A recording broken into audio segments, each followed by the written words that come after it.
The practice of seeking ethical guidance by emulating exemplary historical figures constitutes a long-standing method in moral inquiry and cultural reflection.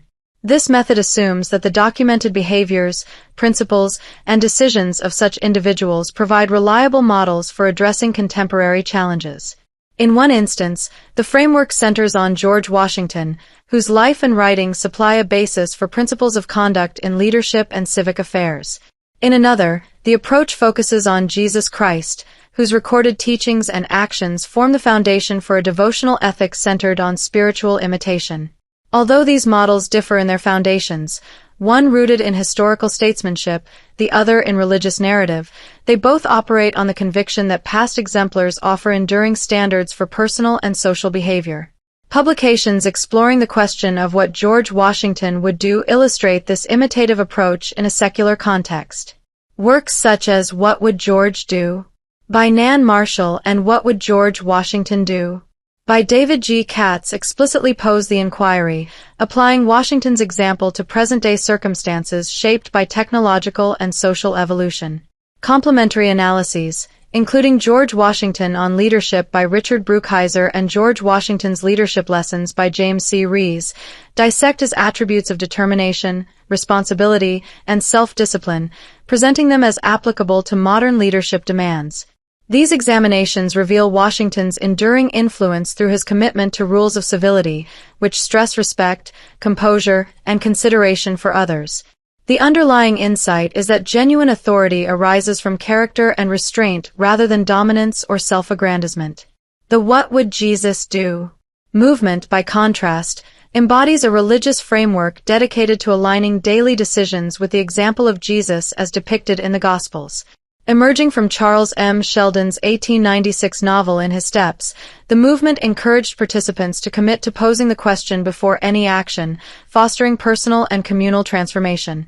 Its prominence increased dramatically in the 1990s, driven by evangelical youth initiatives and widespread distribution of merchandise such as bracelets, which rendered the concept accessible and culturally prominent. Central tenets include the imitation of Christ's compassion, humility, and service, directed toward areas such as interpersonal relations, ethical choices, and responses to injustice. This model critiques prevailing norms by elevating forgiveness, love for others, and sacrificial living above individual advantage or convenience. The legacy of George Washington's ethical model. George Washington's ethical framework, as derived from his documented practices, places primary emphasis on civility and mutual respect in all interactions. His early adoption of the 110 Rules of Civility and Decent Behavior established guidelines for courteous conduct, prohibiting rudeness, interruptions, and self-centered actions while mandating attention to the dignity of those present. Contemporary applications of this model, as seen in Nan Marshall's work, argue that these principles remain pertinent in an age of digital distractions and polarized discourse, where composure and consideration serve as antidotes to incivility. Analyses of Washington's leadership further illuminate his commitment to servant leadership and moral consistency. Richard Brookhiser's examination portrays Washington as a figure who balanced immediate exigencies with enduring objectives, adapting perspectives when warranted while upholding integrity and reliability. His voluntary relinquishment of authority, first after the Revolutionary War and later following his presidency, demonstrates a deliberate rejection of unchecked power in favor of Republican principles. This pattern underscores the value of restraint, self-sacrifice, and dedication to collective welfare over personal ambition. The broader implications of Washington's model extend to continuous self-refinement and orientation toward future generations. His evolving stance on issues such as slavery, culminating in provisions for emancipation in his will, reflects a capacity for ethical development through reflection. When applied to current contexts, this approach critiques short-term gains pursued at the expense of long-term stability, advocating instead for duty, patriotism, and actions that promote societal prosperity across time. Washington's legacy thus functions as a secular paradigm of principled governance and personal discipline. The emergence and core principles of the What Would Jesus Do movement. The What Would Jesus Do movement draws from the long-standing Christian tradition of imitating Christ, a practice articulated in earlier texts such as Thomas A. Kempis' The Imitation of Christ. Its distinct modern form originated with Charles M. Sheldon's novel In His Steps, in which a pastor challenges his congregation to adopt the question as a guiding principle for 1 year, resulting in significant changes in individual lives and community dynamics. The book's extensive circulation, exceeding 30 million copies, underscored its appeal as a call to active ethical engagement grounded in scriptural example. Fundamental concepts of the movement revolve around love for God and neighbor, humility, service, and deliberate commitment to ethical alignment. Drawing from gospel teachings, including the parables and interactions of Jesus, it applies these principles to practical domains such as conflict resolution, treatment of the disadvantaged, and responses to moral temptation. The 1990s proliferation through youth-oriented merchandise and group activities rendered the framework widely accessible, transforming abstract devotion into a tangible reminder of faith in action. The movement addresses a range of subjects, from interpersonal dynamics and forgiveness to broader social concerns like justice and generosity. It promotes transformation through sustained reflection, scriptural study, and prayer, positioning the question as a tool for discerning Christ's likely response in any circumstance. This emphasis critiques self-oriented living, advocating instead for a life oriented toward others' well-being and alignment with divine purposes. Critiquing the What Would Jesus Do framework. The What Would Jesus Do movement has been subject to critique for its tendency to reduce complex ethical matters to a single, simplified query.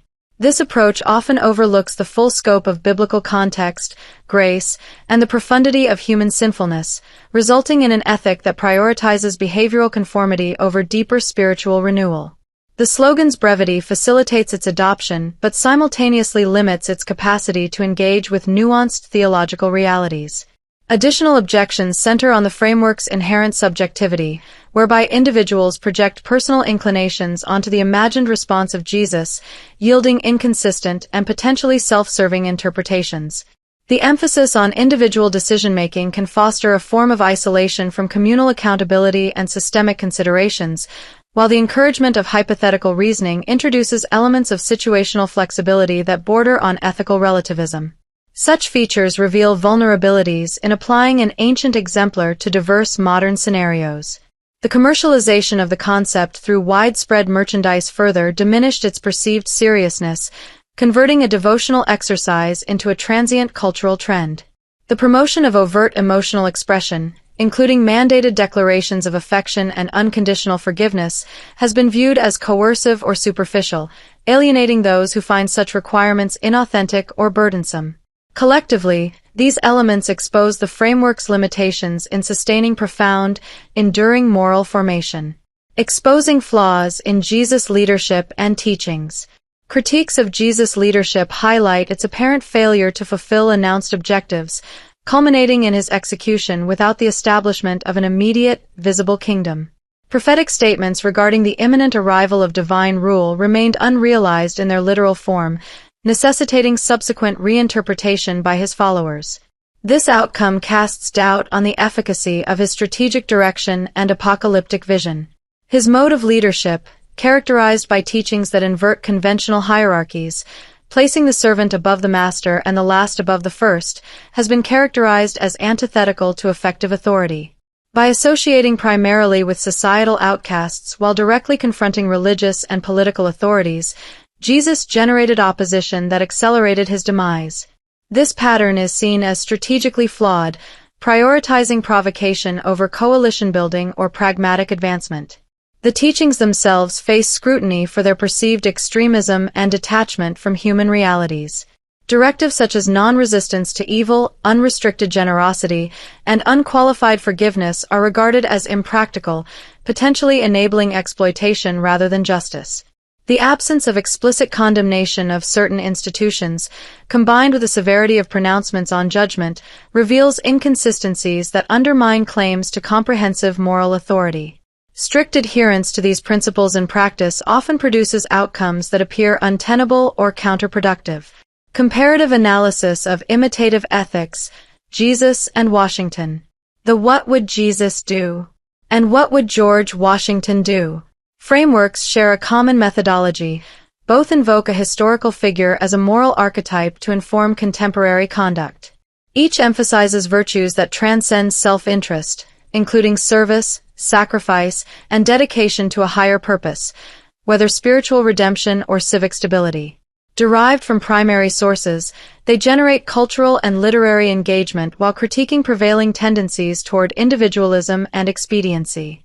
Distinctions arise in their foundational character and scope.